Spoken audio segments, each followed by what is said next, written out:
জাপানের সাথে ইতিহাসের সবচেয়ে বড় বাণিজ্য সমঝোতায় সইয়ে দাবি করলেন প্রেসিডেন্ট ট্রাম্প। মঙ্গলবার হোয়াইট হাউসের ইস্ট রুমে রিপাবলিকান আইন প্রণেতাদের সম্মেলনে তিনি জানান, আমেরিকায় $550 বিলিয়ন বিনিয়োগ করবে টোকিও, যেখান থেকে 90% মুনাফা ঘরে তুলবে ওয়াশিংটন। এছাড়া দেশটি থেকে পণ্য আমদানিতে 25% পরিবর্তে 15% শুল্ক গুনতে হবে। সব মিলিয়ে এই বাণিজ্য সমঝোতায় দেশের শত শত হাজার কর্মসংস্থান সৃষ্টি হবে বলেও মনে করেন প্রেসিডেন্ট ট্রাম্প। জানান, ইউরোপিয়ান ইউনিয়নের প্রতিনিধিরা বুধবার বাণিজ্য সমঝোতায় ওয়াশিংটন আসছে।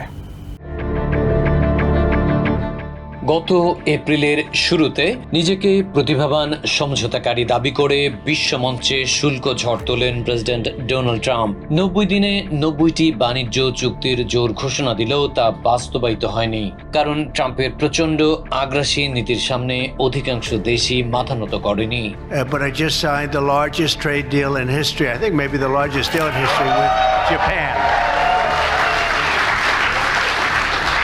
অবশেষে কিছুটা হলেও দুশ্চিন্তা লাঘব হতে যাচ্ছে প্রেসিডেন্টের। মঙ্গলবার হোয়াইট হাউসের ইস্ট রুমে রিপাবলিকান আইন প্রণেতাদের সম্মেলনে সেই ঘোষণাই দিলেন তিনি। জানালেন, জাপানের সাথে ইতিহাসের সবচেয়ে বড় বাণিজ্য চুক্তিতে সই করেছেন তিনি। We concluded the one deal, Doug, and now we're going to conclude another one. এর বাইরে আলাস্কায় এলএনজি বা তরলীকৃত প্রাকৃতিক গ্যাস নিয়েও সম্ভাব্য আরেকটি যৌথ বিনিয়োগের কথাও উল্লেখ করেন প্রেসিডেন্ট। তিনি জানান, ইউরোপিয়ান ইউনিয়নের প্রতিনিধিরাও বুধবার বাণিজ্য সমঝোতায় ওয়াশিংটন আসছে। এভাবে আরও বাণিজ্য চুক্তি হবে বলে আশা প্রকাশ করেন তিনি। And we have Europe coming in tomorrow, and the next day we have some other ones coming in. অনুষ্ঠানে ট্রাম্প বলেন, ওষুধের দাম কমাতে এই খাতের কাঁচামাল আমদানি থেকে শুরু করে প্রয়োজনীয় সুযোগ সুবিধা নিশ্চিতে বিধিনিষেধ উঠিয়ে দেবেন তিনি। So I invoked what's called a favored nations provision, so that we will pay the same price as the lowest nation anywhere in the world, and drugs will come down like. অনুষ্ঠানে অংশ নিয়ে speaker mic Johnson প্রেসিডেন্টকে মহান আমেরিকার স্বপ্নদ্রষ্টা বলে আখ্যায়িত করেন। জানান, তার সুযোগ্য নেতৃত্বেই দুরন্ত গতিতে এগিয়ে চলেছে দেশ। এর আগে সামাজিক মাধ্যমের এক বার্তায় ট্রাম্প জানান, আমেরিকায় $550 বিলিয়ন বিনিয়োগ করবে টোকিও, যেখান থেকে 90% মুনাফা ঘরে তুলবে ওয়াশিংটন। এছাড়া দেশটি থেকে পণ্য আমদানিতে 25% পরিবর্তে 15% শুল্ক গুনতে হবে। সব মিলিয়ে এই বাণিজ্য সমঝোতায় দেশে শত শত হাজার কর্মসংস্থান সৃষ্টি হবে বলেও মনে করেন প্রেসিডেন্ট।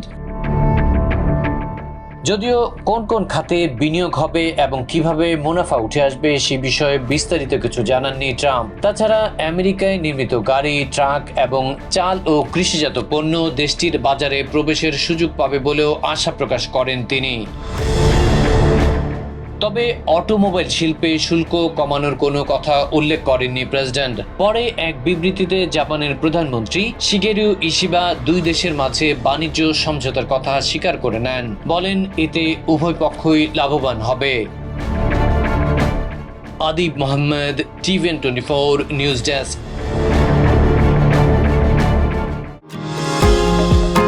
নিউ ইয়র্ক থেকে সম্প্রচারিত TVN24 টেলিভিশন বিশ্বজুড়ে বাঙালির কণ্ঠস্বর।